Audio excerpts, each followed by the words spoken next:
여러분, 전원주택의 치명적 단점 정말 많습니다. 관리 어렵죠. 유지비 많이 들죠. 병원 멀죠. 집값 안 오르죠. 네, 이런 이유로 전원 생활을 포기하고 도시로 돌아가는 분이 굉장히 많습니다. 대한민국 사람 중 90%는 도시가 체질에 맞습니다. 그런데 말입니다. 이 모든 단점을 감수하면서도 전원 생활을 택하는 10%의 사람들이 있습니다. 왜 그럴까요? 그들은 무슨 이유로 전원 생활을 하는 걸까요? 그 이유는 전원 생활이 주는 치명적 장점도 있기 때문입니다.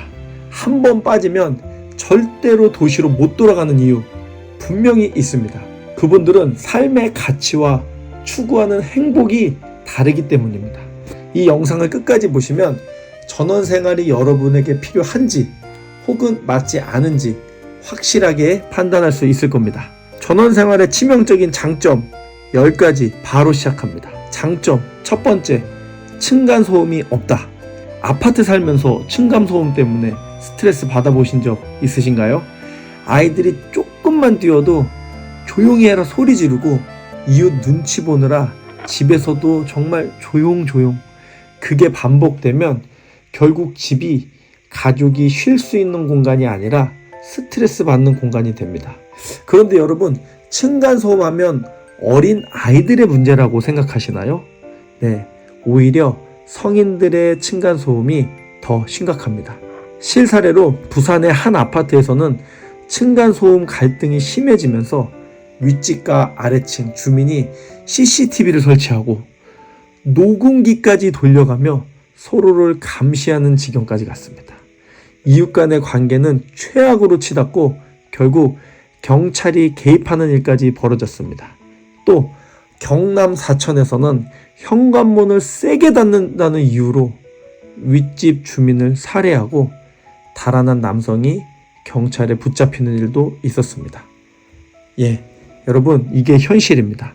층간소음은 단순한 불편함이 아니라 사람을 정신적으로 피폐하게 만들고 심각한 갈등을 초래하는 사회적 문제입니다. 하지만 전원주택에서는 아이들이 마음껏 뛰어놀아도 되고 밤늦게 음악을 틀어도 되고 층간소음이라는 개념 자체가 없습니다. 아파트에서 매일 밤 윗집에 의자 끄는 소리에 잠을 설치고 휴일에도 이웃생활 소음에 신경 쓰느라 제대로 쉬지 못하는 삶, 여러분들이 원하는 삶인가요? 층간소음 걱정 없는 진짜 평온한 삶, 그게 전원주택이 주는 가장 강력한 장점입니다. 만약 여러분이 예민한 사람이라고 생각되시는 분은 전원주택을 추천드립니다. 두 번째, 도시의 소음과 스트레스, 그리고 우울증에서 벗어날 수 있습니다. 도시에 살다 보면 끊임없는 소음과 스트레스 속에서 살게 됩니다. 도로 위에 자동차 경적 소리, 시도 때도 없이 울리는 스마트폰 벨 소리, 카페, 식당, 엘리베이터에서 들리는 수많은 사람들의 대화 소리. 이게 하루 이틀이면 모르겠지만 매일 반복되면 우리의 몸과 마음은 지쳐갑니다. 그리고 단순한 소음 문제가 아닙니다. 도시는 끊임없는 경쟁과 비교 속에서 살아가는 곳이기도 합니다. 남들은 이렇게 사는데 나는 왜 이럴까? 옆집은 차를 바꿨네. 나도 바꿔야 하나? 아이 교육, 학군, 직장, 재산, 끝이 없습니다. 도시에서는 끊임없이 타인의 시선과 비교 속에서 스트레스를 받습니다. 이런 스트레스는 결국 삶의 질을 떨어뜨리고 우리가 정말 원하는 것이 무엇인지조차 잊게 만듭니다. 그리고 이로 인해 우울증, 불안장애 같은 정신 건강 문제도 심각해지고 있습니다. 실제로 보건기구 WHO에 따르면 전 세계 우울증 환자는 3억 명 이상이랍니다. 대한민국에서는 성인 4명 중 1명이 우울증을 경험해봤다고 합니다. 특히 도시에 거주하는 사람들이 전원지역 거주자보다 우울증 발병률이 40%가 더 높답니다. 그렇다면 왜 도시에서는 우울증이 더 심각할까요? 네, 끊임없는 소음과 공해는 뇌가 쉬지 못하게 만듭니다. 또 사람은 많지만 정작 외로운 환경일 수도 있습니다. 관계가 단절되어 있기 때문에. 그리고 경제적 부담과 경쟁사회로 인해 불안과 스트레스가 더 증가하게 됩니다. 하지만 전원생활에서는 이런 것들과 거리를 두었기 때문에 모든 것이 한순간에 사라집니다. 아침에 눈을 뜨면 들려오는 새소리, 바람소리, 개울물 소리, 또 마당에 나가서 커피 한 잔을 마시면 남들과 비교가 아니라 나만의 리듬을 찾게 됩니다.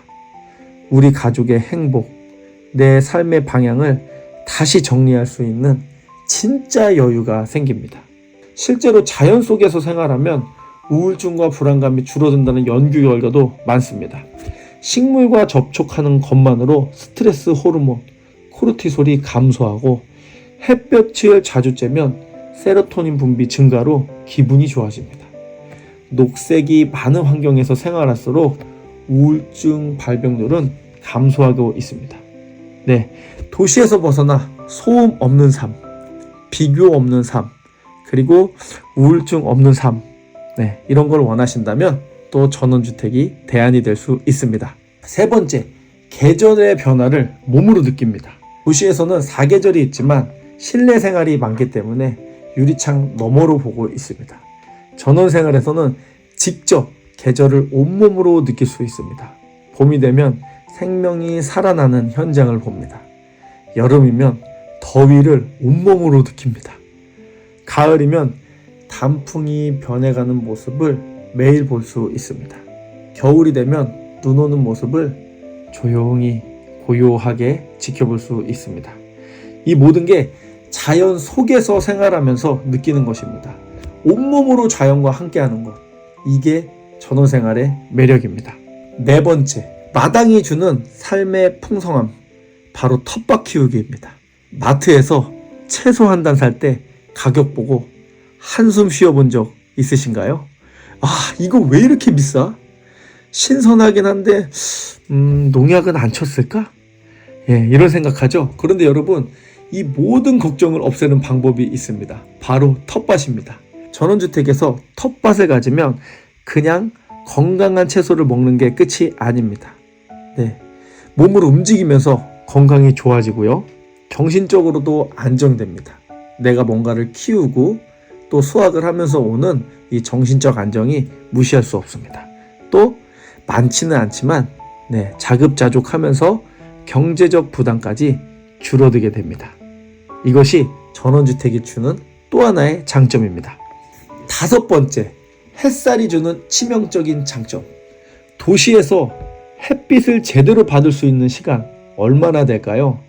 높은 빌딩 사이에서 햇빛은 가려지고 출퇴근길에는 실내 조명과 차량 불빛만 보입니다. 집에서는 블라인드와 커튼을 닫고 생활하는 게 익숙해진 패턴입니다. 하지만 햇살이 주는 엄청난 혜택을 놓치고 있다는 사실 알고 계신가요? 전원생활에서 햇살을 온전히 누리면 삶의 질이 완전히 달라집니다. 우울증은 줄어들고 면역력은 강화됩니다. 삶의 리듬이 안정되고 에너지가 넘치는 건강한 생활을 할 수 있습니다. 햇살이 주는 장점들은 연구 결과도 굉장히 많은데요. 여러분, 이것이 바로 전원주택의 또 하나의 장점입니다. 여섯 번째, 건강이 좋아집니다. 왜냐하면 우리는 몸을 움직일 수밖에 없기 때문입니다. 도시에 살면서 운동 부족을 느껴보신 적 있으신가요? 아니면 주위에 있는 분들이 도시에 살면서 얼마나 운동을 하고 계신가요? 실제로 도시에서는 젊은 친구들도 운동을 많이 하지 않습니다.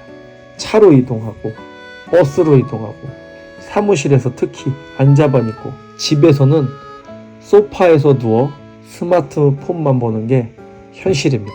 그러다 보니 허리 아프고 어깨 결리고 몸이 무거워집니다. 그런데 전원생활에서는 운동을 할 수밖에 없습니다.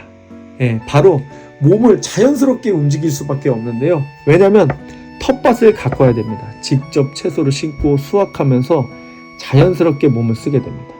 또 마당을 정리하고 낙엽을 쓸고 잔디를 다듬으면서 가벼운 운동을 하게 됩니다.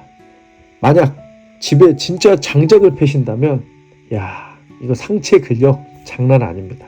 그리고 나무를 심고 꽃을 가꾸고 울타리를 정리하면서 또 무거운 것도 들고 근육 운동도 하고 이렇게 하게 됩니다. 이 모든 과정이 자연스러운 운동이 되고 건강이 점점 좋아집니다. 너무 무리만 하지 않는다면 가볍게 몸을 움직이는 건 항상 우리 몸에 도움이 됩니다. 그리고 무엇보다 미세먼지 걱정 없는 맑은 공기 덕분에 컨디션이 훨씬 좋아집니다. 도시에서는 마스크 없이 외출하기 어렵지만 전원생활에서는 매일 좀 신선하고 좋은 공기를 마실 수 있습니다. 몸이 가벼워지고 컨디션이 좋아지고 자연스럽게 활동량이 늘어나는 삶, 이게 전원주택이 주는 가장 현실적인 혜택입니다. 7번째, 좋은 사람들, 이웃사촌입니다. 이거는 호불호가 갈릴 수 있는데요. 전원주택에서 이장님 갑질, 이웃 문제로 고생한다는 부정적인 이야기, 사실 저도 얘기했고 이런 이야기들 많이 들어봤습니다. 실제로는 그런데 여러분, 좋은 이웃을 만나면 도시보다 훨씬 따뜻한 관계를 맺을 수 있습니다. 도시에서는 옆집 사람이 누군지도 모르지만 전원생활에서는 이웃이 내 가족 같은 존재가 되기도 합니다. 어려운 일이 있을 때 서로 돕고 수확한 농산물을 나누고 막 그런 문제가 생기거든요. 지하수 문제나 보일러 문제가 생기면 또 옆집에서 도와주고 뜨거운 물도 떠주고 이런 따뜻한 관계가 또 펼쳐집니다. 이게 진짜 전원생활의 행복한 순간들입니다. 나쁜 이웃을 만날 수도 있지만 실은 좋은 사람들이 더 많습니다. 그래서 좋은 이웃사촌을 만났다면 전원생활이 더 행복해질 수 있습니다. 8번째, 캠핑이 필요 없는 삶. 주말마다 자연 속으로 떠나고 싶어 캠핑 다녀보셨나요? 캠핑장까지 왕복 2시간에서 3시간 이동하죠. 장비 다 챙기고 텐트 치고 음식 준비하고 정리하고 돌아오는 길엔 차 막혀서 피곤함까지. 이 모든 과정이 번거롭고 힘들지만 그래도 자연을 느끼고 싶어서 다녔던 캠핑. 그런데 여러분, 전원생활에서는 그럴 필요가 없습니다. 마당에서 바비큐, 가족과 함께 고기 굽는 여유로운 저녁, 또 밤에는 마음껏 할 수 있는 불멍, 장작을 태우고 정말 그 타다닥 하는 소리를 내가 듣고 싶을 때 들을 수 있습니다. 또 날씨가 좋은 날 하늘을 올려다보면 정말 그 쏟아지는 별빛, 도시에서는 보기 어려운 밤하늘을 매일 볼 수 있습니다. 이게 바로 집에서 누리는 최고의 캠핑입니다.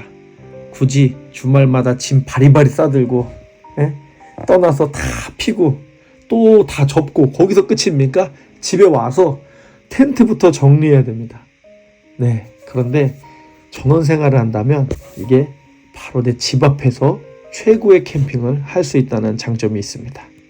자연을 진짜 즐기는 캠핑 라이프, 이게 전원생활이 주는 가장 실용적이고 현실적인 혜택 중 하나입니다. 9번째, 아이들의 정서가 더 안정됩니다. 또 더 따뜻하고 건강한 가족 관계를 맺을 수 있습니다. 자연 속에서 자란 아이들은 정서적으로 더 안정적입니다. 매일 자연 속에서 뛰어놀고 자연이 주는 여유를 배우기 때문입니다. 아파트에서 스마트폰, TV에만 의존하는 아이들보다 전원생활에서 자란 아이들은 자연스럽게 창의력과 감수성이 높아집니다. 부모와 함께하는 시간이 많아지고 자연을 배우면서 스트레스가 적어집니다. 이게 아이들이 어렸을 때만 느낄 수 있고 어렸을 때만 할 수 있는 전원생활이 주는 가장 큰 선물 중 하나입니다. 10번째는 인생의 소중한 경험입니다. 전원생활을 하다 보면 도시보다 불편한 점도 있다는 걸 알게 됩니다. 도시가 얼마나 편한지도 알게 됩니다. 24시간 편의점도 없고 대중교통이 불편하고 조금 아파도 병원이 가까이 있지 않을 수도 있습니다. 하지만 말입니다. 이 모든 불편한 속에도 전원생활을 택하는 사람이 있습니다. 왜일까요? 매일 아침 새소리로 시작하고요. 좀 불편하더라도 좀 참고 견딜 인내심이 생깁니다. 또 남들과의 비교가 아니라 오직 나만의 속도로 살아가는 여유, 그리고 생각이 많아지면서 대부분 전원주택을 가는 분들이 젊은 친구 20대, 30대보다는 이제 은퇴 후 가시는 분들이 많기 때문에 그분들이 정말 살아온 인생을 돌아볼 수 있고 많은 생각을 할 수 있게 만드는 곳이 전원주택입니다. 그리고 부부관계나 가족관계가 더 깊어지고 유대감 형성이 됩니다.